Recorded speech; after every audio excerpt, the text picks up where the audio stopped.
Hi, welcome to Healing Humanity. My name is Dina, and I want to follow up a little bit more on my last video where I talked about, how I kind of rationally got through everything that I've been going through. Um, but I want to touch base on some other things because um, I think it's really important. One of the I think one of the most important things that I had to understand really early on in my awakening, in my walk with God, in my life as it was, I had to learn that I had to unlearn everything. I had to understand that everything that I had been taught, everything that I had thought, um, everything that was surrounding my life, some of many of the things were an illusion. The things on the news, just so many things, and you probably are aware of this. I mean, if you're listening to me, you probably already know, but that was really something that I had to learn very early on, was to unlearn everything that I thought I knew, and to be open to that, to stay open minded 365 days a year, 24/7, to make sure um, that I was open to receive new information about the world at large, and not allow the things that I learn to bring severe fear into my life, which would freeze me completely from doing anything. Um, and not allow my emotions to get away from me, to allow my emotions to guide me and direct my direct who I was and what I thought. Um, to know that there were things that was being brought to light in my life and around me and in the world that I had no idea. And I had to accept that ignorance at first and then process it. And then I had to move through it and go on to the next thing, to be able to let it go, to some degree. I mean, learning it is one thing, but being able to process it and let it all go is a completely different animal. And then also, as I'm running into one block after another, I had to let go of my pride. I had to let go of control. And that was probably the hardest thing for me to do. By far the toughest thing for me to do, because like I've said before, I was always one that I took care of the kids, I took care of myself. Did I have help here and there? Yes, I did, absolutely. um and it was wonderful, but mostly the burden fell upon myself. And you know had my own homes and that kind of thing. So I was really the one that was the responsible party for my life. I didn't have anyone to look um, to take over, to get me through tough times. It was always me. And so having to having to have these stop gaps that just kept coming into my life, not allowing me to move forward, to move in whatever direction I was trying to move into, and being led down other paths that I honestly knew nothing about, um, like like the Bible and God. I didn't know the things that I know now. Um, I had taken, CCD courses or whatever you want to call them, as a young child, 10, 11 years old. But by the time I was 12, we stopped going to church. And so, um,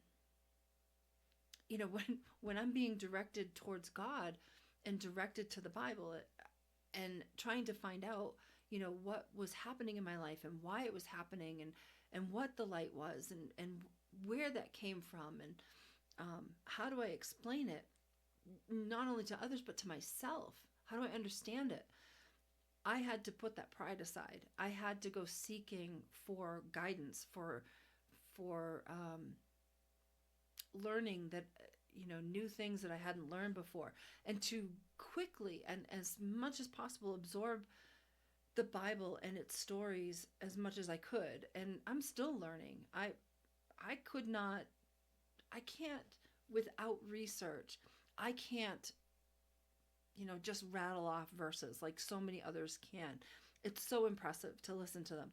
I can't do that. Maybe one day I'll get there, maybe not. I don't know. But I can tell you that it's not about verses. It's about your heart. It's about changing your life. It's about following God's plan for you.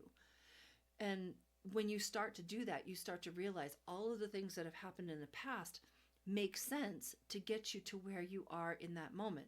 And the more you grow, the more you realize about the past and how it formed you, how it led you, how it guided you, how it controlled your reality in order to help you either survive, thrive, or grow in the future. And if you're not going on this path, I know it doesn't make a whole lot of sense, but truly that's where things started to go for me. I had to let go of the illusions that didn't serve me, and let go of the fear, and just just grab onto the desire and let go of the pride and the ignorance that was within me, and not allow the confusion and the judgment and attachments that were trying to suck me down during this whole process. I think it's really important that when you're trying to change, when you're trying to heal, when you're trying to evolve spiritually, I think it's really important to have that self awareness, to be able to look yourself in the mirror and absorb everything that's coming at you, because it doesn't come from just one set place. You're bombarded by 1,000 different things, and you have to be able to have enough self-awareness to know what is true, what is not true, what is good for you, what is not good for you. And it doesn't matter what other people say. You have to process what people are telling you and guiding you to, as whether it's good for your life or not. So, and I think also, I wrote down here, one of the pastors from the church that I'm in was talking about C.S. Lewis's book, The Problem of Pain. Now, I haven't read it in full, but I was listening to the first chapter, and one of the things that was shared in church was that if God is all powerful and all loving, then all his creatures should be happy at all times. And that's what a lot of people think, right? If you're following God, how come your life isn't perfect? Like, what's going on? Well, that's not what it's about. It's absolutely not about that. God's purpose is to lead us in a direction, and a large part of our strains and our struggles are our own doing. Like, when things were so frightening when I was in Texas, and I was alone, I was frightened, I was frustrated beyond belief, I kept hitting gaps. I made less money, in one of those years that I was there than I had made when I was in my 20s. I mean, it was ridiculous, the amount of control and horrendousness that was going on down there. And I could have at that time just dove into, old behaviors and sought a relationship, or,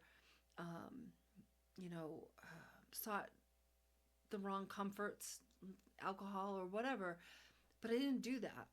And I used my free will in a way that stuck with God.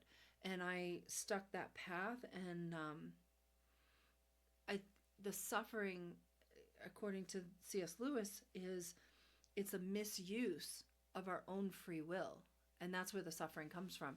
And I didn't want to suffer at all. I wanted to trust God. I wanted to know that God exists. Because can you imagine a world if he doesn't? I've seen a lot of corruption.